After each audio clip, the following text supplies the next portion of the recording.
కమ్మాగుందని తిన్నరు. బురదా బట్టల రైతును చూసి దూరం ఉందని అన్నారు. బురదా నుండి పువ్వను తీస్తే కమ్మాగుందని తిన్నరు.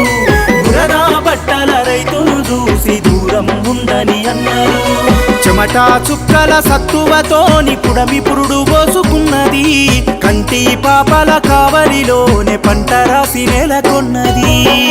వందనాలు రైతన్నా నీకు వందనాలన్నా, నీ రెక్కాడకుంటే బుక్కెడు భూవే లేదన్నా.